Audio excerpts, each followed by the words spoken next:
Bonjour fidèles internautes, bonjour, je vous aime tous. Ezali Wabino Sephora Kings.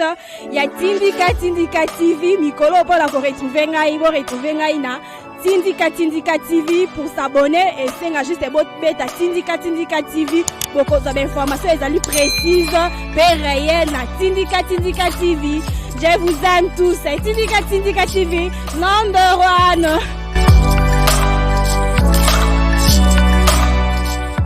Bande ko balandi site sur internet ya Tindika télévision ndenge toujours to message ko yeda no basango ya mboka na biso. C'est votre humble servante Sephora Kings au message toujours ko yamba na betando métier bisika nyonso basango na bino écouter na bino bon continuer comme ça pour na biso beto za toujours na pour na bino bon s'abonner massivement na Tindika télévision.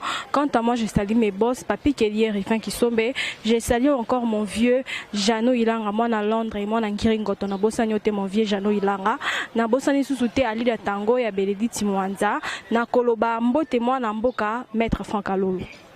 Mbote madame, mbote na bandeko nyonso oyo bazwili bako ya kolanda biso na yeba na Tindika télévision comprendre pour tous les cas mingi na ba chaîne belé et donc bisika nyonso bozali à temps réel donc est disposé journal le potope sebino ba sango ya mboka. Merci. Maître Franck Tolobela, moi makambo oyo siliko le kanangambo ya Assemblée nationale oyo bande konyoso basili komona ndenge basila ki ko senga ete mais ba destituer madame Janine Mabunda et puis enfin tomoni et siliko arrivé mais avant to komatina temps oyo sili basili ko sala vote siliko sala ma avant yango tomona ki bitumba makasi sila ko sala manangambo ya parlement kuna tomoni ba msusu to ba msusu benga ba député en cravate to ba kuluna en cravate basila ko kota kuna ba msusu azo interprétant na ndenge que général Kasongo asili ko sala mosala ne bien te et ka kotisi batu bakuluna na kati ya palais du peuple et puis chaleur bazobeta 7000 kolo la combo ya chaleur to ebité to ko 14 intervention no mettre Franck pour na faire wana.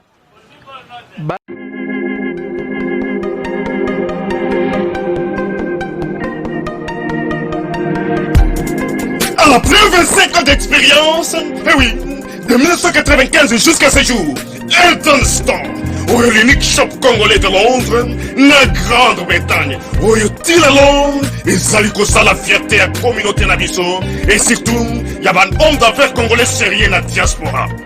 Oh yes. C'est créé Elton Store et Sali Kakamoko, le sérieux, accueil, na service qui toko na ba client na ye. Avec ma produit na ye, où il y a première classe, il y a qualité supérieure. Oh, il y a ma bombe à Eden Store. Oh yes, mon climat bimbe yeba.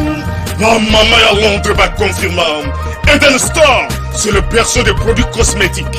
Il y a solo produits originaux. Et yes, les alipes berceau de produits alimentaires, naturels et organiques. Au travers de nos produits cosmétiques, Eden Store détient le secret. Secret ya solo, où ya poso ya maman moi c'est qui toko. Poso ya moi so penza basali kolula, poso ya moi so mobala kotala ya lembate. Poso so ko tamboli masanga sima. Eh oui, yango ne ba produit zo te kama na kati Eden Store. Na ba produit alimentaire, où ya Eden Store, yango de secret ya cuisine ya maman congolaise. Eh oui, nyonso ko so penza mobali na yo ezali. Pondu, matembele, ngai, ndole, fumbwa, ndunda, bilembwe, oyo nyonso penza, oyo kobonga pona cuisine na ezali. Oh yes. Olingi mobali na yo asepela na yo libela na libela. Olingi mobali na yo atala ka yo lokola mwasi azali kolula sika. Oh yes. Olingi mobali na sisa biloko nyonso tela ka ye na mesa. Secret zali kaka moko. Eden Store.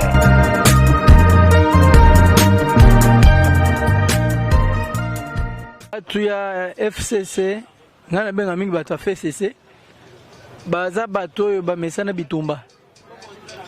90% ya bakulu na oyo bazalaka mingi atana ba manifestation bakena mingi na PPRD, bakena peu mingi na FCC. Nous sommes curieux et surpris à mona que bandeko wana bake ko violer temple la démocratie. Bakoti na ba machette. Bah comme yo comme to comme les chaleur. Vous comprenez chaleur. Aïe pour aïe ko défendre makamwa Janine Mabunda ba empêcher pétition mais na lichette est-ce que zalala. bato lo baza majoritaire mais baza na machette voilà un peu donc soni trop pona bande kwana to continuer ko lobela ngoka na kata mission Maître Franck to lobela pe moi destitution to moni ba vote nenge salamaki lobby bande ko bavanda kiti je crois ba 1 heure bande ko diviser ba élément o ezali ya pétition et destitution madame Janine Mabunda et puis en fait au moni était asili kolongwa nesika o yazalaki présidente de l'Assemblée nationale moi avis na auto intervention. Bon, au moni maman Janine Mabunda eloko seli ki alongola balongola yeza tetutesse moi na moi ça za tetu azate tu osomona moni bon ça aussi azam moni soto lobi mama mususu le kama mususu donc azande tetu trop mama wana atika bitumba no kita biso sona bo mwana zaki bon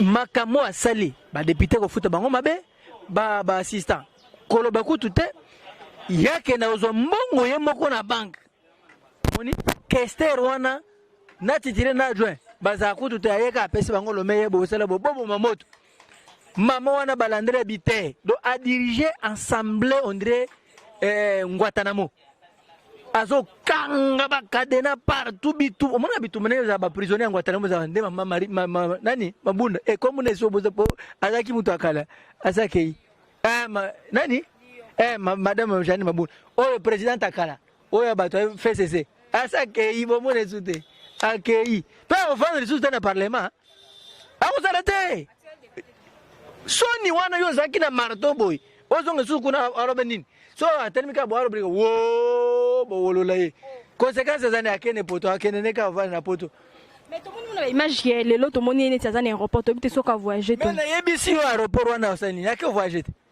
ya se soninia bon mon bango te professeur na so pesa bon mon était suppléant de atika la place et c'est si lui a ça accueilli bon mon maman Janine Mabunda ozi ate tetites mutu makasi démissionner ngana o démissionner donc comme mon république hein et comme inda kunaye comment voulez-vous que dans un état basi ne bato sakabatu ba maman ne bedika bana wakati bana chef de l'état zo bengisa ye ako manfu aboyi mukunza mok o biso sergili to zo défendre to zo sunga ke moke ke liboso na vision na ye na bato de te maman mabe.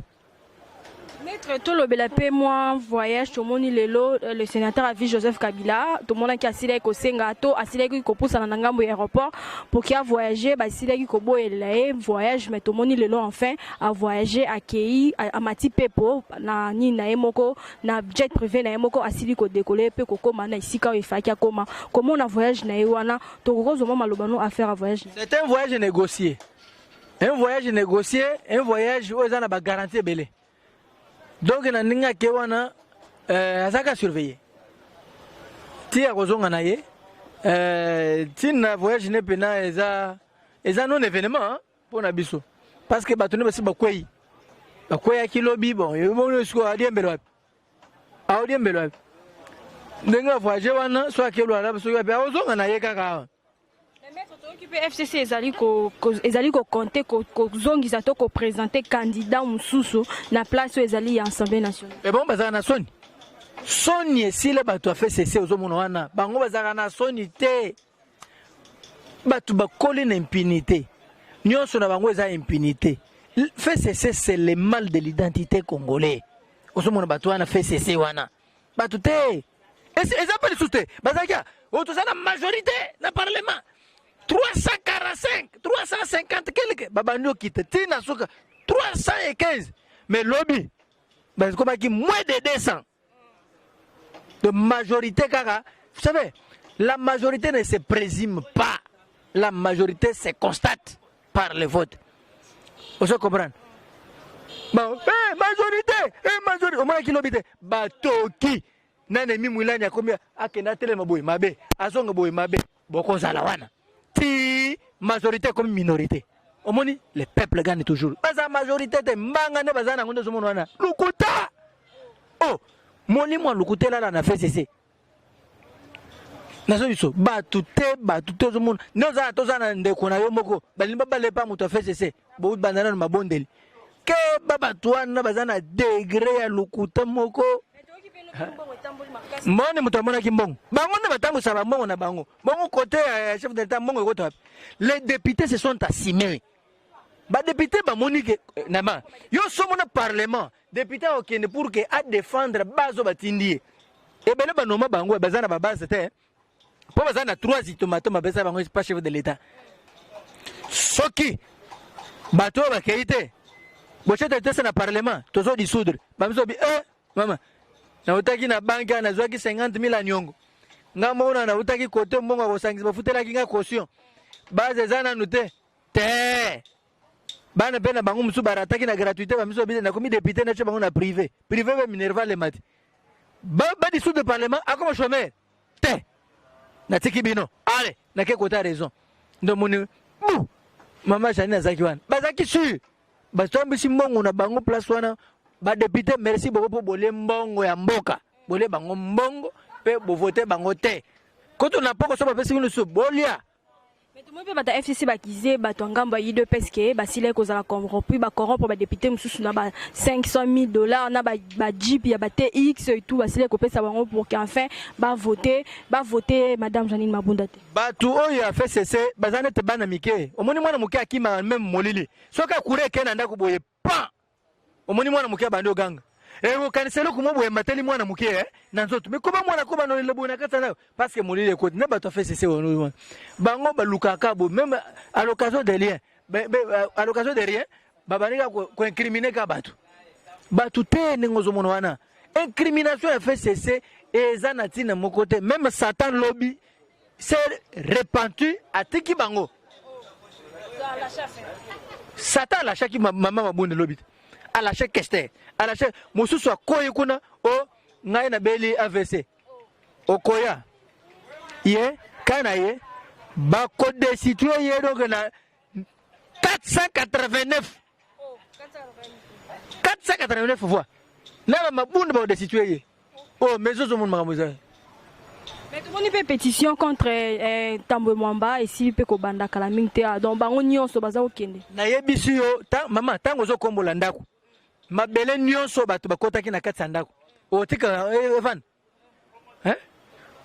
FCC bakendeki ti na ba provinciaux bakendeki ti na Sénat donc baza neti busoto oyo eza na kati ya ndako o comprendre FCC basali bajouer rôle neti busoto eza na kati ya ndako il faut ko kombola nyonso busoto nyonso wana kobwaka ngo pe na poubelle pembeni na ndako te chango kangisi bana bapusu wana bazwi bakobwaka musika ne FCC wana baza bato ko kombola bango omoni Tambo Mwamba falaki babanda na ye mais biso peuple to baki te bo banda na madame Janine après to sukisa na Tambo Mwamba ye bazo kombola ye nyonso orgueil wana ezo sile kala te au peuple congolais après décision ya madame Janine Mabunda. Les institutions de la République vont fonctionner dans ndenge ya malam. Vous comprenez? Mutu na mutu ozo conscience de vie pour que basa la malam pour peuple congolais akende à agir na badroit na kitamboka. Vous comprenez? Ce n'est pas normal au monde des individus bazwa ka misolo baliaka basala ka boité. Mais ce soit mboka kozala. Chef de l'État Tobisaki, cette fois-ci, on va nommer des animateurs crédibles. Oyo, bazali, à mesure, il y a qu'à répondre à l'attente de l'aspiration du peuple congolais. On a un discours à dimanche, et le chef de l'État dimanche, Ezaki na moi. Discours à Ezaki na moi. Nazo, match à l'Obar contre na Sima. Ezaki na Noé déjà, Souka Moukil. Nazo, bisayo. Ceux qui ont kanisa net match, bato belé bazela qui en gondre. Parce que hier soir, je reviens bientôt. Ndenge jour wana ezalaki, il revient bientôt. Parce que tout le monde est azo bimele na njili, ha bimele côté wapi, ndema jour wango ezalaki na discours to bando zelango. Natiki. Aboye makamo ni abu mwasi wana. Ozo comprendre? Atiki. Apanzani. Ale, mutu wana kendo vanda kuna na kingakati. Bakenda kuna saka na wewe. Zo ezana kingakati kuna bakendo landa batala banyama. Baza sune sikate, bakota tata na gouvernement te. Biso neto kota na gouvernement. Bango te. Bango ba yibi trop. So ba chebo ba ato bimisi bango ka boye na so ke na casier judiciaire. Bazana ba casier judiciaire mabe.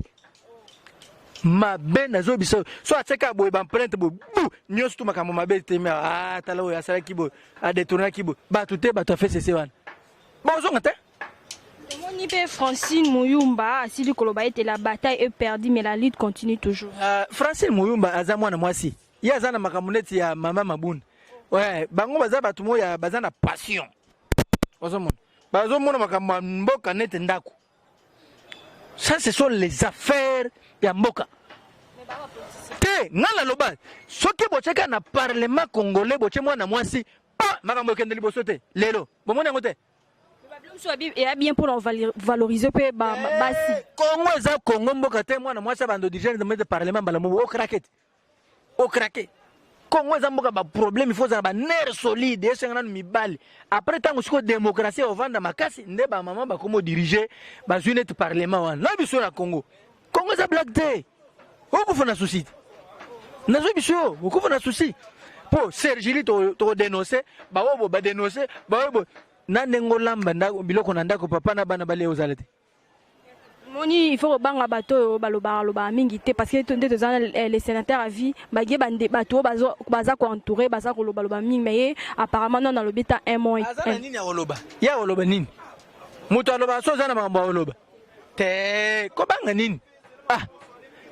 Ndelo ko so bomba Congo yango wana. Biso centre de réflexion juridique la lutte contre les non écoutez. Mais il est consciencieux. Ayebike a dirigé Mboka pendant 18 ans, à quoi il a KO et c'est fini. Alors il va continuer à Olobabone. Atikele moninga na ye asala musala. Binu Olobisa Kabila a Olobanini. Atika Susonini yo atika asalite. Wazonga yozo. Asa sisi magamone nyo surtout asale et c'est fini. C'est ça la bangwana zana ngo rip. Nazo bisote. Yaza sénateur à vie, avandi na ye, ausala mbongo na ye, bafuti ye, avandi, il est calme. Bisika tiki, moninga continue. Kabila ne parle pas. Kabila n'a pas de problème. Ba kolite na yewane. Au moins na tiki bango. Ba kofi bango mokolobi. Au moins ki Kabila yaki.